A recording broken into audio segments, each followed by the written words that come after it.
Hey guys, Matthew here once again with another build and another video. Sorry this one's been a bit long since other videos and stuff. I've just been a bit more busy with life and haven't quite had as much time to put this character together, though it is one I'm pretty pleased with and had a lot of fun making. This is Blood Mage with Bone Skills and Detonate Dead. The idea was to try my first Blood Mage and also try doing Bone Skills for the first time. Decided to just combine the two activities. On top of that though, we do have Detonate Dead in the build because it actually serves as a pretty nice additional tool for large scale clearing, because the bone skills that I have are Bone Cage, I think it's called, like a Bone Prison, Bone Cage, and also Bone Storm. Those two skills by themselves can be a decent enough little playstyle, but it costs you basically nothing to also put Detonate Dead into the build, which scales off of our fizz damage and just gives really good large-scale clear for breaches.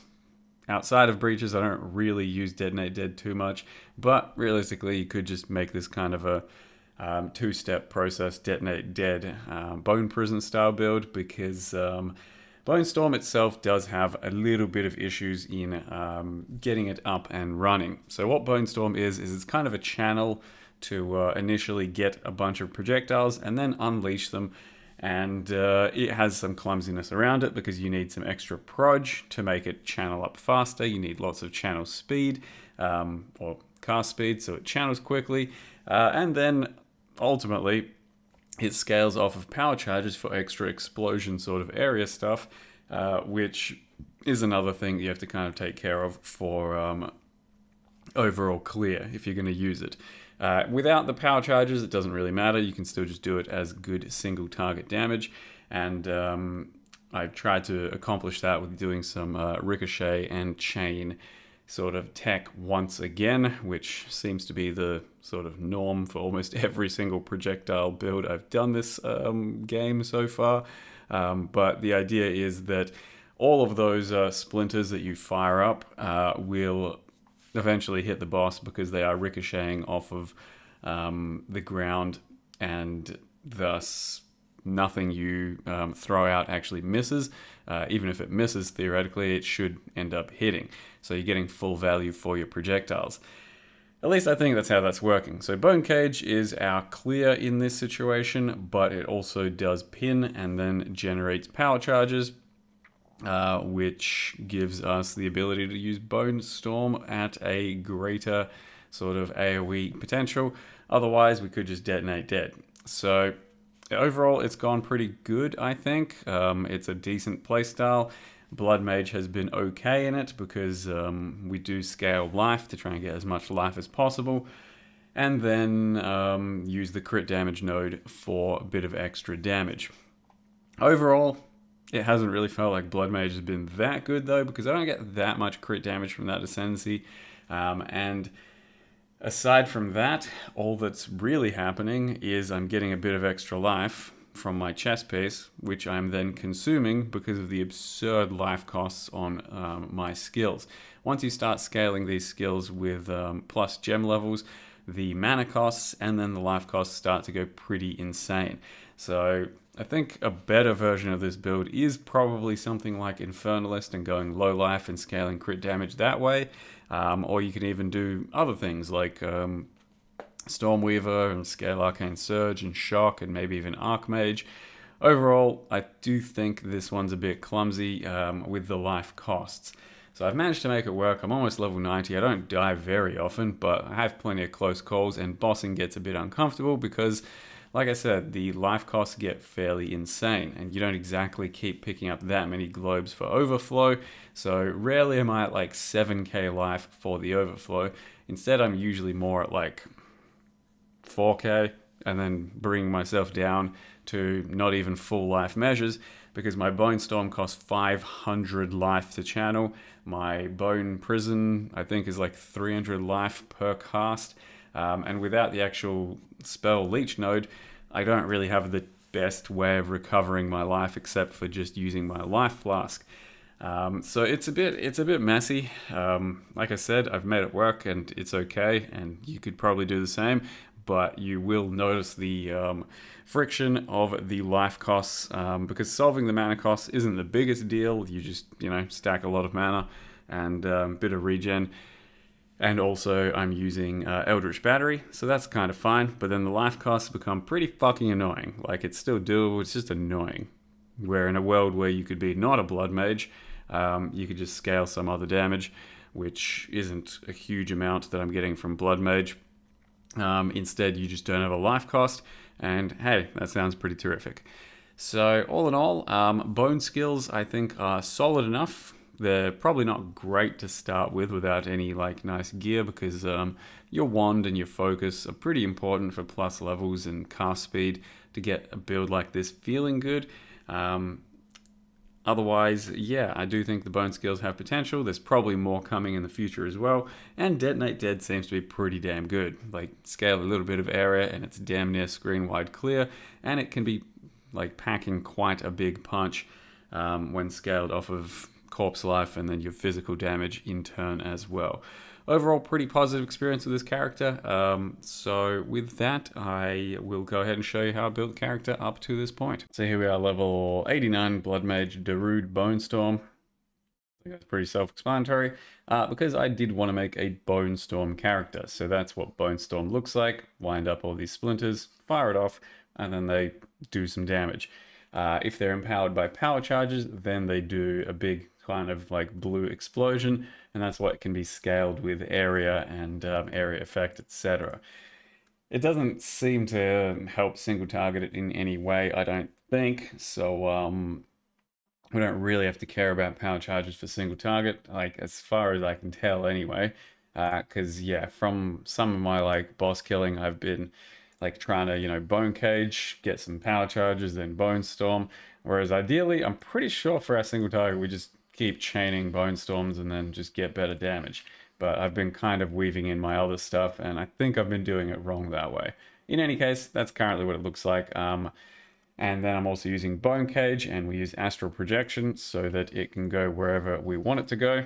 And that's kind of what that looks like. It helps with pinning enemies, which is actually pretty damn handy. I've been enjoying that one against certain melee types of enemies and stuff. And then that gives us power charges because we have, as always, good old-fashioned resonance and combat frenzy. So just pinning stuff, and then that's how that works out with Bone Cage. And then we slot in Detonate Dead for a bit of extra damage here or there. Blasphemy for strictly temp chains, because my character at the moment has pretty much no defense, just a bunch of life and then some overfill life, and then everything's temp chains, which helps a little bit but doesn't seem that effective yet. And then we just avoid things.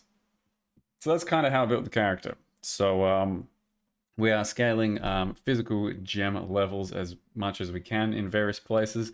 Probably show the Ascendancy first. Blood Mage forces you to take this to begin with, so your first Ascendancy point doesn't really even do too much until you pick up, probably this one. I think this is where I went. I went 1, 2, 3, 4, and then all the way into that.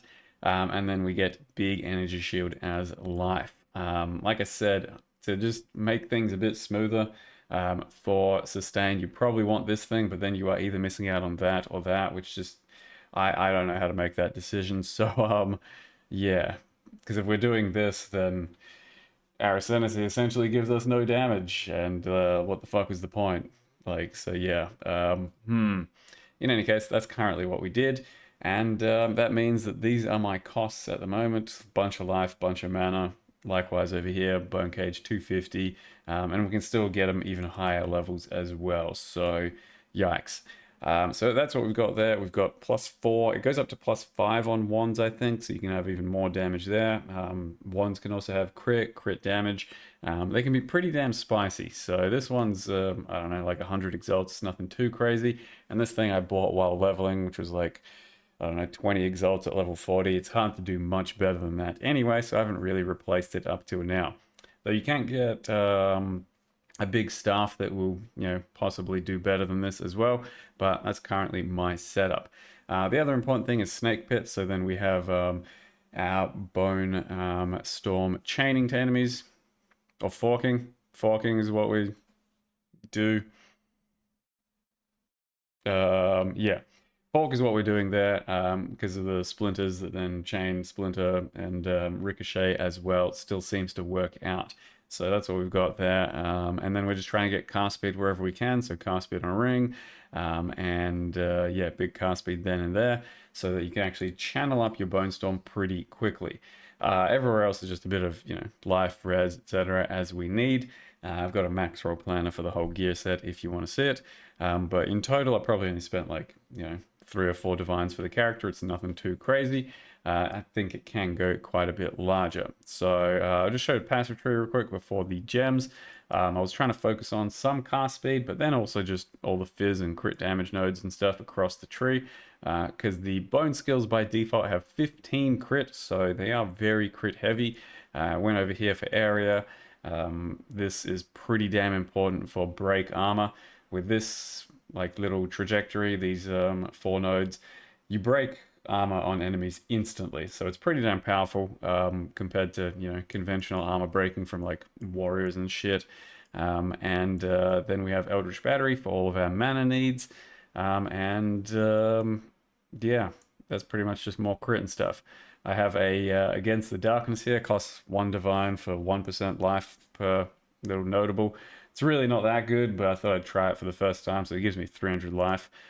You could instead do 3 Grand Spectrums, like here, wherever, just 3 of them for life, which would cost, I think, like 100 exalts, something like that, and probably give us more life. But the rest of my jewels currently just do ricochet, chain, and then they also have damage against rare and unique enemies. So they're 2 props, pretty much all of them across the board. Damage against enemies and stuff, and chain, and yeah, that's pretty much all I've got there. So as far as the gem sockets and stuff, people have been saying they use Bone Blast. I used it to level just for a little bit, but otherwise it doesn't feel great. But apparently people are bone blasting out there with like, some extra links, less duration and AoE and stuff. Maybe that's worth looking into as well, but I didn't really end up doing that. So Bone Storm itself has Ricochet, and then Scatter Shot becomes pretty important for extra proj because that's what lets you charge up your proj quite a bit quicker. It doesn't give you like more proj overall, it just means that every single time you charge up, it's giving you an extra couple of proj. So instead of getting to your max stacks a bit longer, it gets you there much quicker. So it does suck to have that less penalty and stuff, but it gets you to your max stacks really quick. We then have Brutality and currently just Fizz Mastery, but I was like 4 linking almost exclusively up till about like level 88. So don't think you need a 5th link. It's just a bit of extra luxury stuff, and it also increases my life cost by like almost 100. Bone Cage needs Astral Projection, Arcane Tempo, and Spell Cascade. You don't really want too much area on this thing because then there's like gaps that just won't hit enemies, but it doesn't matter too much once you start filling in your damage with things like Detonate Dead and Bone Storm. Eye Winter I very rarely use, and realistically I don't think the build even needs it because our crit is like pretty damn crazy already, 66 on Bone Storm. And then Detonate Dead has Area, has Spell Echo, and has Ambush. Blasphemy is attached to Heightened Curse, Temp Chains, Encumbrance, and Ritualistic Curse.